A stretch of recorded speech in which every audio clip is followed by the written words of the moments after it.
jab, 2 jabs.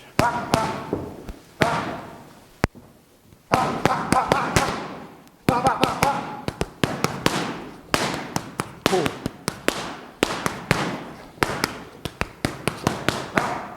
Okay. I've had a lot of comments and questions on pad work, and I wanted to kind of clear the air on some controversy that we've had through questions and comments. So it's all about the position of, or what hand you should be holding for what punch you're throwing. So I have a lot of people asking, when a guy throws a jab, should he be punching the right pad or should he be punching the left pad? The answer is both. Either one is good. It's not about, when you're holding pads, about what pad you're holding and what punch. So he could throw a jab here, he could throw a jab here. It's about, when you're training a guy, the position that he's in. So, because one of the controversies is the saying, when a guy holds a pad with his left hand and he jabs, you're training him to punch across his body. That's not true, because if I'm fighting you right now, if we were boxing, me and him were boxing, and he's going to jab me right in the face right here, he's jabbing me in the face right here, I can hold that pad right there. That's exactly where that pad is. I can hold the right pad right there. So it's where the pads are. So if he's over here and I'm holding the pads over here, that's across the body, okay? That right hand's across the body. If he throws a jab, even if he throws his 1-2 straight here, if I could hold this pad over here, that's no good either, because he's over here throwing. Now, it can still be good if the fighter is trained properly and he knows that he's supposed to position himself where the pad is placed. So just like a guy's going to move his head, he's not going to be in the same place the whole time. So if he throws that jab, if he throws that jab and I hold the pad over here, he's going to reposition himself to throw that punch like that. See? So I can move pads. I could have the pad over here. He's going to be over here. He can reposition himself. See, he turns. He threw it at an angle that time. He threw an up jab because I had the pad over here.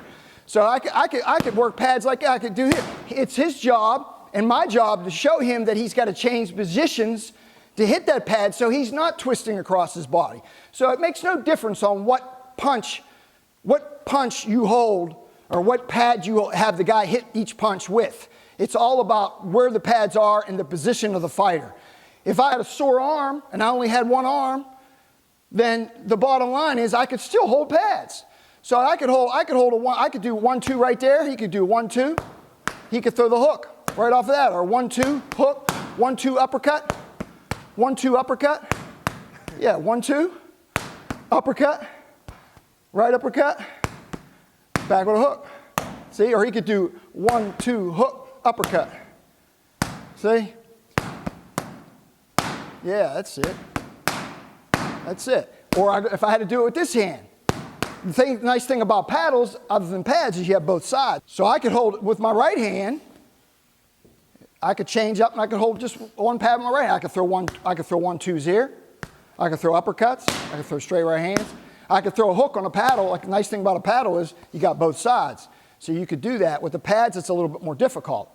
But the point is that when you're holding pads, it's about the position of the pads. What I always tell everybody is that when they're working pads, especially when they're working straight on, they don't want to be able to separate these pads outside of their shoulders. They want them within their shoulders, okay? So what I actually do when I'm holding the pads is that I fold the pads so they make almost the head circumference. I don't want those pads to be here. I don't want to be hitting one guy over here and one guy. I'm not fighting two people. So I'm not going to hold the pads outside of my shoulders. They're going to be within my shoulders. I can even throw 1-2s. I could have a guy hit the pad and the right hand's behind that pad. See? The right hand's right behind. So, and if I got an uppercut, it's right there. Everything's right there. I could do that. I could throw the jab with the right hand. And he could throw the jab and the right hand and the hook right there. Or he could throw a 1-2 hook right here. There's no difference if you're holding the pads right and your fighter's in the right position. He's not punching across his body. He's punching across his body if I hold it over here. And he doesn't reposition himself. I could hold the left hand and hit it over here. I could hit the right hand be here. I could hold the left and be here. I could hold the right be here. It's in the same position. he's not punching any differently. So what pad hits what hand makes no difference. It's all about the position of your boxer when he's punching and the position that you hold the pads if he's straight on. If I'm holding him like that, yes, he's not going to want to punch with his left and then his right over here. That's BS. So we're going to have the pads in there as tight as we can. We're going to be like that for uppercut.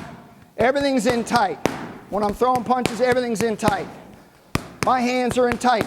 Just like I'm boxing, my elbows are in, my elbows are not out.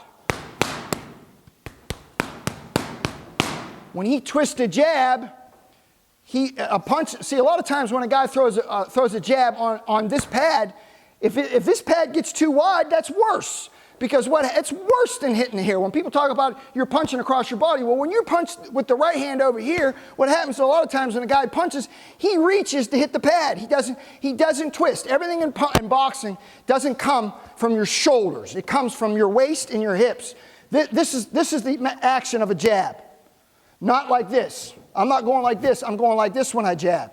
So when I twist, that's the key, to be able to still twist. But what happens, a bad habit when you punch the right pad is a lot of times the guy will push the punch. He will push the punch instead of twisting it, just getting a little bit more of an angle. Like I said, where I'm boxing, this is my face. My face isn't over here. My face is right here. So if he's jabbing, he's twisting that jab right into my face like that. Boom. He's twisting that jab. And when he twists that jab into my face, keep it out there, guess what's happening?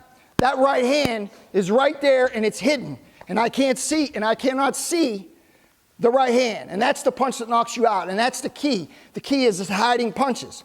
If he throws the jab over here and he pushes it, you can see that right hand coming from that angle. And the other thing is if you're punching this pad over here, and you're throwing a jab over here, when you throw a right hand, you're punching a right hand across your body. So a lot of times I get guys, I will actually do both punches on the left hand. Because I have a guy jabbing here and he's throwing a right hand right straight from where he threw to keep the jab out there. Now he throws that right hand straight there, boom. Where's my face at? Right here. So that would be more realistic. If he throws a jab, he throws it to my face, he throws the right hand, boom, he's knocking me out. Over here he's throwing a 1-2. That's not the ankle. That's over here by my ear. So, but the point is you can do both. You can hold the pads here, 1-2. You can hold the pads here, 1-2. You can hold the pads here, 1-2. It makes no difference. I could do a 1-2 hook like this, 1-2 hook like this. I could do a 1-2 hook like this. It's right in here. It's the key. The key is holding things in tight. I could put this pad right behind this one, 1-2, and I could throw a hook right there. I could fold it a little bit with a 1-2 hook like that. I could do the 1-2 hook on this pad. I could do 1-2 here and throw the hook. So the key is look, that's like the size of my face, the size of my body. It's inside. So he's going 1-2 hook, or he's going 1-2 hook. He's going uppercut, 1-2 hook. I can do uppercut, 1-2 hook with that hand. Okay, I can do uppercut, 1-2 right there. Uppercut, 1-2 right there. See? So it makes no difference. I can put this in my face and make it realistic. Okay? So uppercut, 1-2 hook. Right there. If I hold a pad, I can move their head in boxing. So the head's going to be over here. It's his job to reposition himself. So if I hold the pad over here, he threw an angle like that. Or he repositions his feet and he shoots it. He shoots it. Doesn't matter. If I hold the pad over here, yeah, that would be incorrect if we're on a straight line. So he needs to scoot and reposition himself over, or he needs to throw it from a different angle. He can throw an up jab like that. Boom, and throw it from that angle. So it's your job as a trainer, as a teacher, to teach the person to get themselves in position so they're not punching across their body. What hand they throw it at makes no difference. And that's some good do's and don'ts and some good tips on how to be more effective with your training when you're working the mitts and working the pads in the gym.